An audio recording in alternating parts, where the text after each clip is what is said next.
There's a huge problem in Battle Cats, and it's quite underlooked, though some people might be able to point out what it is, and it's probably at the top of my list for changes I would like in the game. But today we'll discuss that huge problem and a bit of other smaller problems that people have brought up in the past before, and I'll give my input and my ideal solution to this huge problem.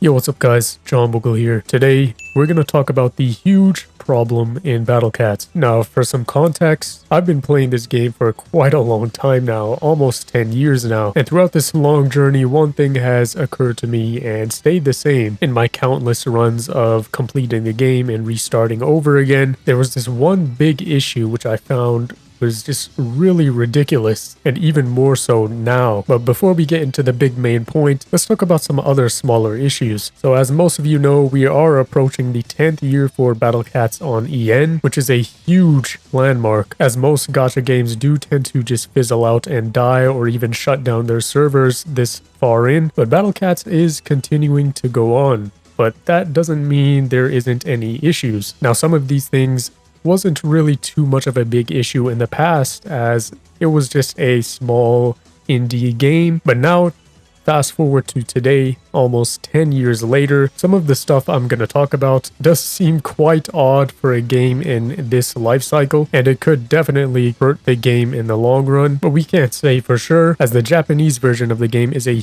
huge success in Japan, and I don't think people quite realize just how big Battle Cats is in Japan. But we're talking about the EN version, the middle child, the forgotten child, though some of these issues is on the JP version as well, as they're practically identical except for getting some early updates. So you must be wondering, all this yapping, Boogle, what is the issues you're talking about? Well, let's get into them. QOL. Quality of life. Now there's a lot of things that could go into this category, but there is one major thing here that always stayed in the back of my mind, and that is speed ups. Now you must be wondering, Boogle, speed ups are completely free. You can just grow into a certain stage, or just grow and look into it and just power up on speed ups. Now from that perspective it might seem okay, but as soon as you step out of that bubble, you can start to see the problem form. Now this isn't something that was a huge issue in the past before, but now things are different. We are almost 10 years in. Stuff like speed ups should be a natural quality of life feature that is easily accessible and costs nothing in return. The way Battle Cats is, speed ups is not treated as a free resource for the user, not a quality of life resource. Because if you take a look at other gacha games, a speed up option is completely free and just there as an option. You don't have to invest any time, any items, resources, or any money either. But the monetization route that Battle Cats took for speed ups just makes it quite inconvenient and bothersome for the long run, especially 10 years in, when this is a simple quality of life feature that should be easily accessible to everyone without having to spend your energy, your time, or in those dire situations, your cat food and money. There's absolutely no harm in why speed ups should be just a natural feature, especially 10 years in. Like the Dokkan players, imagine not having 2 times speed in Dokkan, but instead having to grind a stage to activate that 2 times speed, and in worst case scenario, even spend your dragon stones for 2 times speed. That would be absolutely brutal. Speed ups is one thing, but I'd go as far as saying CPU as well. Now an auto clear feature has been desired by many, and we finally do have it with Golden CPU. It's just that it actually costs CPUs. You see, my ideal way of using CPUs or utilizing them for quality of life is to just make them usable for repeating clears. After you get your first clear, then you unlock the ability to use CPU on that stage completely free. Not even gold CPU, just regular CPU. And if you just want to just auto the stage and just complete it quick, you can use the gold CPUs. But I feel like at this point in the game, if you're repeating a certain stage that you've already cleared, CPU should be free. Very similar to how Dokkan does it with its auto mode, and even like Arc Knights Both of those gacha games have their quality of life features with the auto mode and a speed up. They're completely free as just quality of life. It just makes it a way better overall player experience, and quality of life features like this shouldn't be monetized at all. I mean, it's not like Battle Cats is struggling or anything here. We're 10 years in. Now, if Battle Cats was in its come up stage, I would understand why, but like I said, we are not there. We are 10 years in and we are fully fledged all in. Now, quality of life is definitely one main topic, but there's something else that people have brought up before, and that is, of course,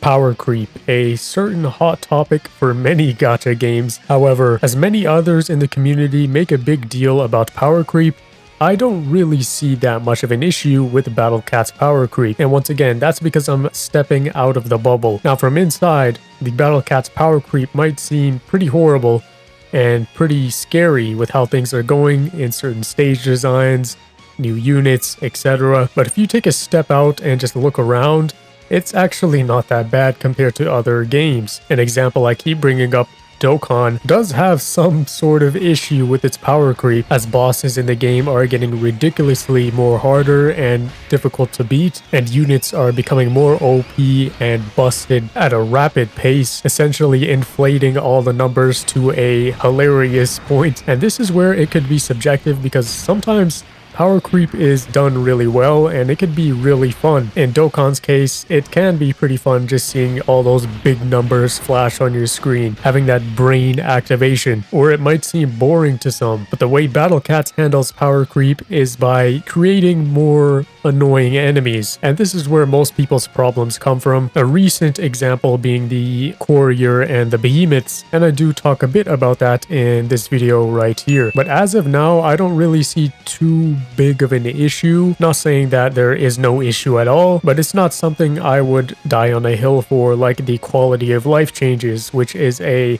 must change thing in my eyes. But we've talked about changes a lot. But what about the stuff that can't be changed? What if there's an issue with the fundamental system of the game? And what if that issue lies within the core system of the game? Well, let's talk about that.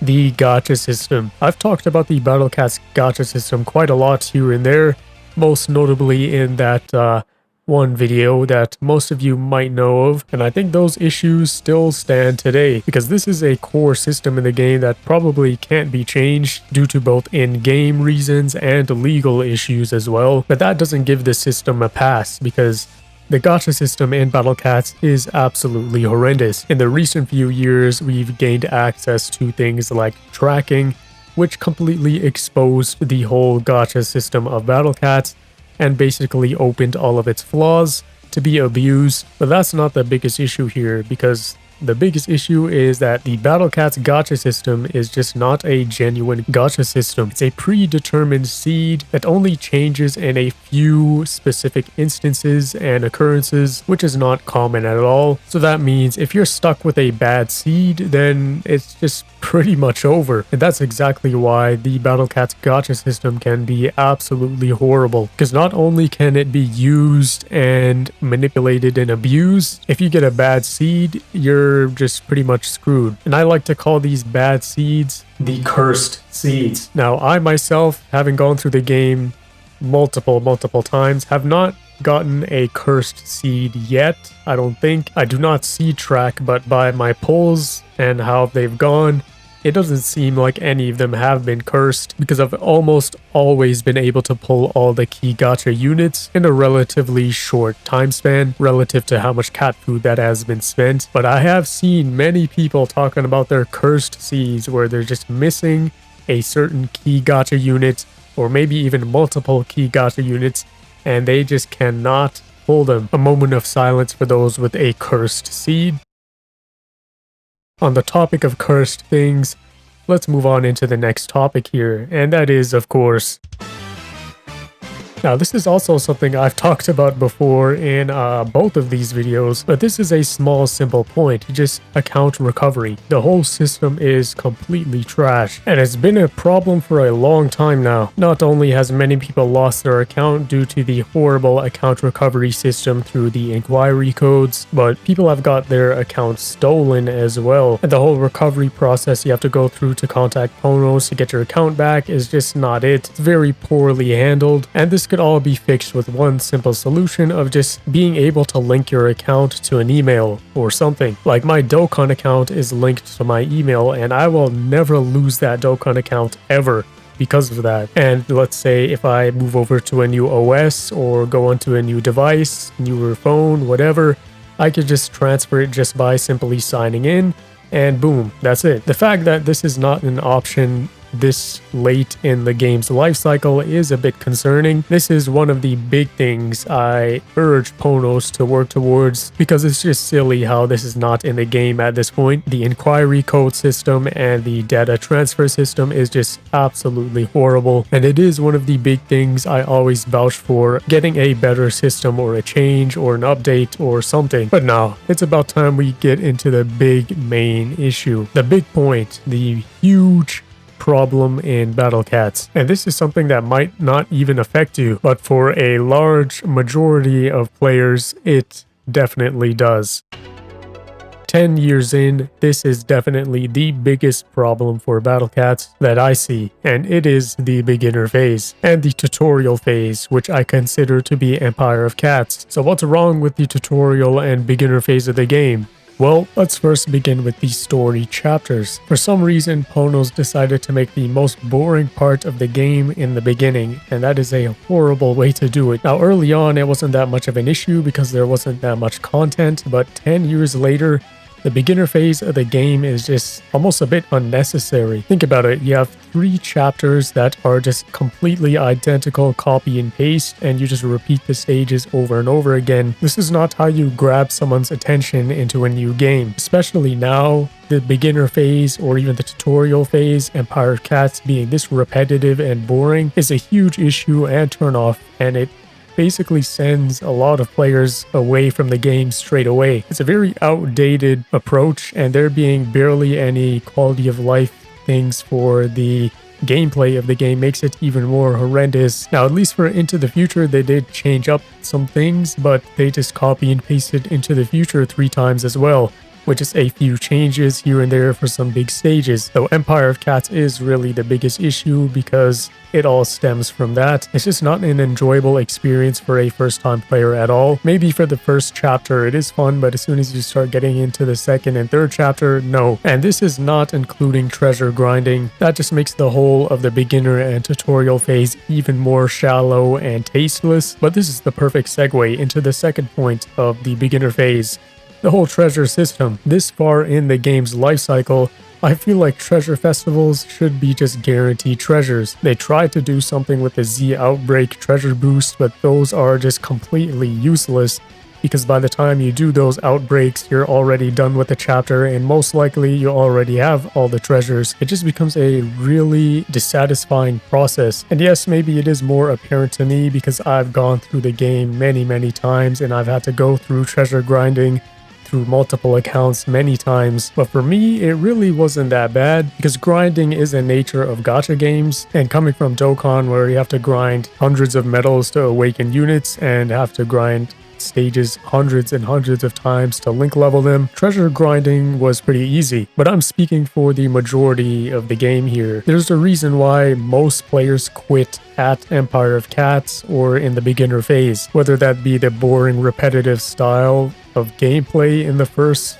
few chapters in the beginner phase without having access to the quality of life tools like speed ups, or going back and getting the treasures for those stages, or being stuck on Bun Bun and just quitting because they don't want to go get those treasures because it's just too tedious. And this is a huge problem because this turns away the most important players to the game, which is the new players. Call me crazy, but I feel like your beginner portion should be the most attracting and streamlined and simple, but yet Ponos managed to do the opposite. And I already know some people might be saying, Boogle, you're just hating. you're a hater. But it is nothing like that because it is just genuine criticism from going through the game multiple times and seeing the whole picture from beginner to end game. So that's why I might seem a bit more harsh, because at the end of the day, it's all just to make the game even better. Now, I talked about the huge problems here, but what about the solutions? Well, I'm going to tell you my ideal solution for the beginner phase. Alright, so we're almost 10 years into the game. Beginners are having a rough time in the beginner phase and the tutorial of the game. It is very repetitive and boring, tedious as well, lacking quality of life. How would I change this? Well, first, let's tackle the story mode, all the chapters. What I would change here is just have all of the chapters in one single story chapter. Condense and streamline all of those chapters into one single chapter with stages that get progressively harder each stage you go through, much like Ponos has been handling the Heavenly Towers and Inferno Towers. Not repetitive, boring stage designs, which is quite literally copy and paste for the first couple chapters. Of course, treasures will have to get reworked for this as well, because you won't have treasures split across chapters anymore. So for example's sake, let's say this new story mode is 50 stages long and it covers all the way from Empire of Cats to Cats of the Cosmos. First of all, I would make treasure festivals guaranteed. A guaranteed superior is kind of crazy, but I would make it at least a guaranteed treasure every clear during a treasure festival, and that guaranteed treasure could be a bronze, silver, or a gold. And if not that, then I would offer unique missions for these new story chapters that give treasures guaranteed. Missions such as clear X stage with all of your units below 3,000 cost and you get this guaranteed treasure, or clear this stage with one row only and you get this guaranteed superior treasure for this stage. Stuff like this that makes the chapters much more engaging, a bit more challenging as well, in a good way that promotes unique playstyles, keeping the player engaged and giving them a true sense of progression, not just doing the same stage over and over again. This way you have the whole story mode streamlined into one chapter. It's very simple to see, very easy at first to go through, though it does get progressively harder, but at that point your units will get progressively better as you unlock more rewards, etc. The progression curve might change just a bit. It might be a bit more steep because all of the chapters are being condensed into one, but I feel like that is much better than having all of these chapters split and just copy and pasted 3 times, as Pono's Heavenly Tower and Inferno Tower stage designs have had some great success, so they can just input all of that style of stage design and just format it to Empire of Cats to Cats of the Cosmos. Damn, if I started playing Battle Cats, if this was here, this would be real exciting, because you get a genuine sense of progression, which makes it much more satisfying for the player, while also being much more streamlined, simple, and much more interesting. But that would quite wrap up my ideal beginner phase of the Battle Cats. The whole chapter split system we have right now, I feel like SOL already covers that style of gameplay, which makes the whole beginner phase much more unique and less boring and repetitive, though SOL does have its own issues, which become even more apparent in UL, but that's a thing for another day. So in summary, this entire video, I think 10 years in, quality of life features being behind monetization is unacceptable. The beginner and tutorial phase of the game being the biggest roadblock for most players, and that's where they end up quitting, and how this is the real biggest problem with Battle Cats, though there is many others to mention as well. And I've seen talk about this new update recently with the ads for free continues and free tickets and XP and such. Yeah, that's a thing for another day. If you want to see me talk about a more positive topic, you could check out this video here, which is formatted pretty much the same way. If you like this video, you'll definitely like that video. But yeah, that is the huge problem in Battle Cats. What do you think is the huge problem in Battle Cats, and what would be your ideal solution for it? Let me know down below. But yeah, it's been John Boogle, and see ya.